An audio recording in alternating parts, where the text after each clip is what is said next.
नाज़रीन अस्सलामु अलैकुम। हम वेलकम कहते हैं अपने चैनल पे। आओ नेकी खिलाएं आपको। आज मैं बात करने जा रही हूँ डॉक्टर जाकिर नाइक की कि उन्होंने कहा कि डॉक्टर असरार अहमद जो हैं वो मैं उनका बड़ा फ़ैन हूँ। वो 2004 में हमारे घर मेहमान बने, वहाँ गए तो मेरे कुछ साथी जो थे वो नाराज़ हुए, लेकिन मैंने कहा कि इसमें क्या गलत है। वो ज़रूरी मेरे अदारे के लिए नहीं आए बल्कि उनको और भी काम है।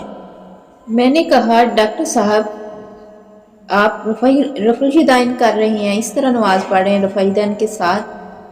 तो उन्होंने कहा बेटा मेरे वालिदैन हनफी थे, मैं हनफी को फॉलो करता हूँ और इस पर रिसर्च भी कर रहा हूँ। अल्हम्दुलिल्लाह मैं रफ़ीदाइन के साथ नमाज़ पढ़ता हूँ। ये छोटी छोटी बातें हैं, ये छोटे मोटे जो भी हैं। उन्होंने कहा कि उन्होंने मुझे नसीहत की कि या डॉक्टर बनो या दाई बनो। तो मैंने फिर डॉक्टर तो पहले से बना हुआ था, लेकिन मैंने डॉक्टरी को खैराबाद कहा, उसमें ज़्यादा सर्च ना की और मैंने ज़्यादा दाई इल्लल्लाह का काम किया। उन्होंने मुझे लोग कहते हैं कि अहले हदीस को मानता है, ये देवबंद को मानता है, जमात इस्लामी को मानता है। तो मैं तो सबको मानता हूँ, मैं तो सबके साथ अच्छा सलूक करता हूँ, मैं उनको मानता हूँ। ये थोड़ी बात है, मैं ये कहता हूँ कि मैं मुस्लिम हूँ, मैं एक मुसलमान हूँ। तो मुसलमान का यही तो दावा नहीं होता कि बस मैं ही ठीक हूँ, बल्कि दूसरों के अंदर भी अच्छाइयाँ होती हैं, बेहतरियाँ होती हैं। तो जो भी वो कुरान और हदीस के मुताबिक कहते हैं मैं उसको मानता हूँ।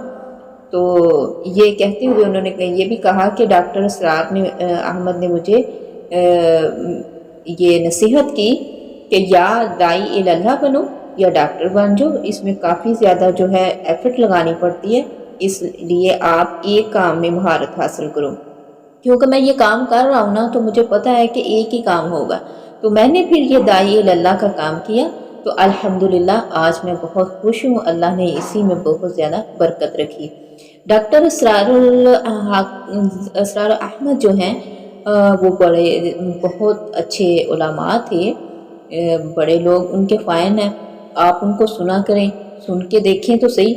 2004 में हमारे घर मेहमान बने थे, तो आज भी मैं उनको सुनता हूँ।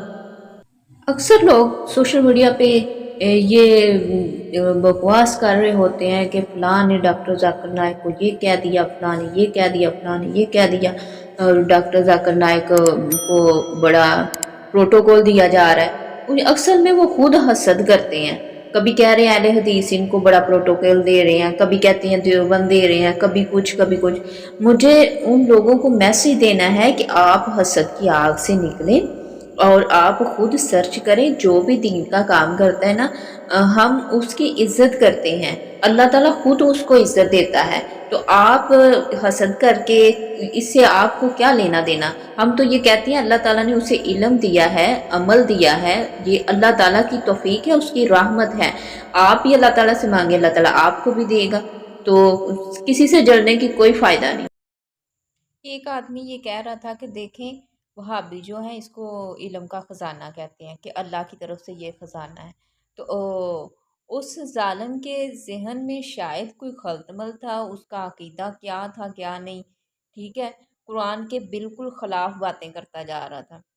वो कह रहा था कि देखें इसको ख़जाना कह दिया। अगर हम कहते हैं कि अल्लाह के नबी के पास दुनिया के सारे ख़जाने हैं तो ये शिरक हो जाता है, तो इसके पास ख़जाना कौन सा आ गया।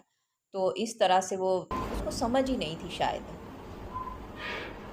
हम कहते हैं कि नबी जो है अल्लाह का नूर है, जबकि कुरान पाक ने कहा है कि अल्लाह वाहिद है, अल्लाह में से कोई चीज़ नहीं है, अल्लाह ताला अकेला है। अल्लाह ने नबी पाक को हदायत के लिए पैगंबर रसूल बना के हमारे पास भेजा है, ठीक है। नूर हदायत हैं, खूबसूरत हैं, हर लिहाज से आला हैं, लेकिन अल्लाह का हिस्सा नहीं, अल्लाह के नूर में से नूर नहीं। वो कह रहा था कि हम नूर में नूर अल्लाह कह देते हैं तो ये कहते हैं शिरक हो गया। तो अल्लाह ताला ऐसे लोगों को हदायत दे। मैं उनको मैसेज देना चाहती हूँ, अगर ये वीडियो उस तक पहुँच जाए, उस आदमी तक, कि आप कुरान पाक के बिल्कुल ख़िलाफ़ बातें ना किया करें। कुरान पाक में अल्लाह ताला ने कहा नहीं है कि नबी पाक के पास ख़जाने नहीं हैं, सारे ख़जाने अल्लाह के पास हैं, अल्लाह की दी हुई अता है। नबी करीम सल्लल्लाहु अलैहि वसल्लम ने कुरान पाक की आयत पढ़ते हुए फरमाया, अगर मेरे पास खजाने होते, मैं नफ़े नुकसान का मालिक होता, तो मैं सारे नफ़े जो थे अपनों के लिए ख़रीद लेता, यानी अपने इर्दा गिर्द, अपने रिश्तेदारों के लिए, अपने लिए, अपनी उम्मत के लिए। ठीक है, तो मैं किसी नफ़े नुकसान का मालिक नहीं हूँ, सारे नफ़े नुकसान अल्लाह ही मालिक है। तो ज़ाहिर सी बात है, अब आप फ़लस्तीन को नहीं देख रहे, अगर नबी पाक या कोई वली मुश्किलें हल करने वाले हों तो फिर ये मुश्किलें उन पे हैं, आप फिर उनको क्यों नहीं कहते कि वो कर दें? ऐसा नहीं है, जब करनी है अल्लाह ताला ने मुश्किल हल करनी है, सिर्फ अल्लाह मुश्किल कशा है, अल्लाह ही हाजत रवा है।